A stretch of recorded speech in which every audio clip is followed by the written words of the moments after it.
Hello আজি সকলোকে মোৰ গুৱাহাটী পাকঘৰৰ পৰা ভেদাইলতা মাছ আৰু সজনা আৰু তিয়হৰ এটা ৰেচিপি বনাম। এটো হৈছে মাছ, ইয়া মাছ। এটো মই ভেদাইলতাটো আগতে পেষ্ট কৰি পেলাই তাৰ মানে ধুনিয়াকৈ তাৰ ৰসটো উলিয়াই লৈছো। ইয়া ভেদাইলতা ৰস। এটো হৈছে সজনা বতৰৰ ফল, পুৰা বতৰৰ সবজি, খাব লাগে ধুনিয়াকৈ। সজনাৰ লগত তিয়হ আৰু সৰিয়হ বটা নহৰু আৰু এটো হৈছে ৰঙা মৰিচা। তো প্ৰথমতে আমি মাছখিনি ফ্ৰাই কৰি লম।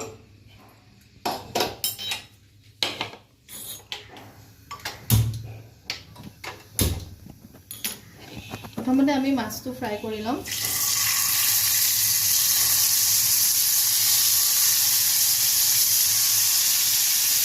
মাছটো এখানে ফ্ৰাই হৈ থাকিব।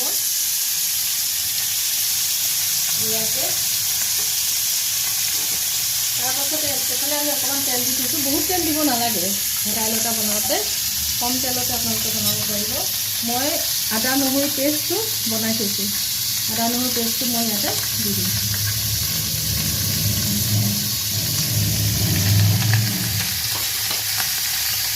খুব ধুনীয়াকৈ আদা নহৰু পেষ্টটো ইয়াতে ভাজি ল'ব।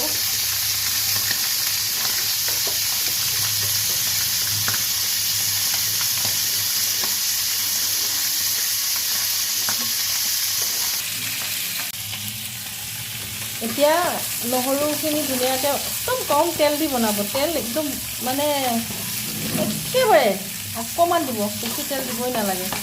আলুখিনি ধুনীয়াকৈ এনেকৈ ভাজি ল'লোঁ আৰু এইফালে মাছ ফ্ৰাই হৈ আছে মোৰ।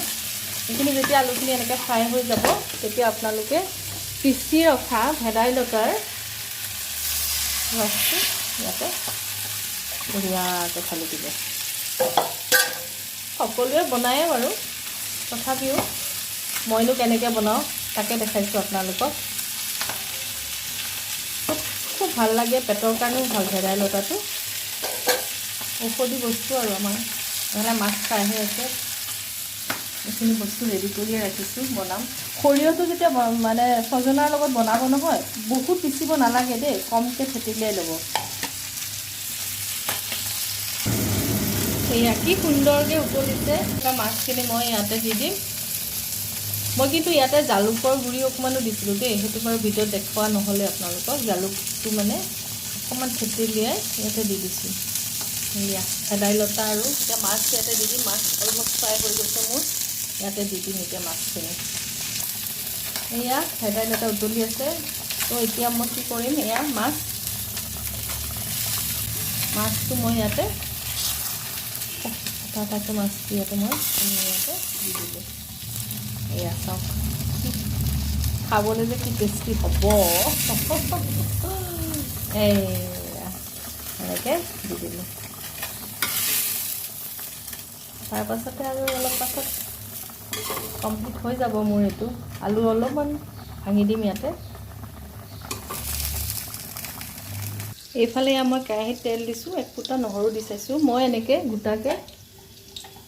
গোটা নহৰু দি দিছোঁ। এতিয়া মই বনাম সজনা, সৰিয়হ আৰু তিয়হ বিলাহী দি। প্ৰথমতে আপোনালোকে এনেকৈ কেৰাহীত তেল দিলে, দি পেলাই যিখিনি সৰিয়হ আৰু আমি বটি থৈছিলোঁ নহৰু, তো সেইটো আপুনি পেষ্টটো তাতে দি দিলে ধুনীয়াকৈ।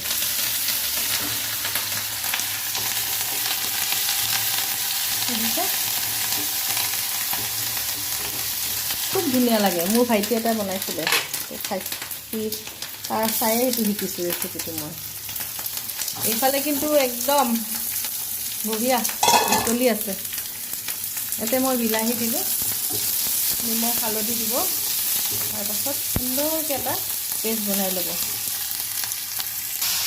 বিলাহী যেতিয়া পেষ্টটো হৈ যায়, তাৰপাছতে আপোনালোকে একদম ভাঙি নিদিলে হ'ল, তিয়হ আৰু সজনাখিনি ধুনীয়াকৈ ইয়াতে এড কৰি দিব। ৱাও, সেইটো ভালেই হ'ব। ইয়াত কিন্তু মই একো মছলা দিয়া নাই। নিমখ হালধি, কেঁচা জলকীয়া, বিলাহী বগা সৰিয়হ আৰু নহৰু পেষ্ট কৰিছোঁ। লাষ্টত অকণমান আদা থেতেলিয়াই দিম আৰু মই একো দিয়া নাই। আৰু এইফালে অলমষ্ট মোৰ হৈয়ে গ'ল ভেদাইলতা মাছ।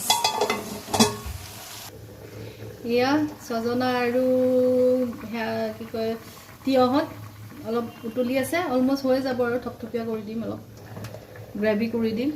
মাছ হৈ গ'ল আৰু এইটো মোৰ ৰঙা মৰিচা বনাব বাকী আছে। অলমষ্ট মোৰ দুপৰীয়া খানা হৈ গ'ল। সকলোকে মোৰ ফালৰ পৰা শুভ দুপৰীয়া জনালোঁ। আৰু মোৰ আজি মোৰ পাকঘৰৰ পৰা আপোনালোকৰ মাজলৈ মই অকণমান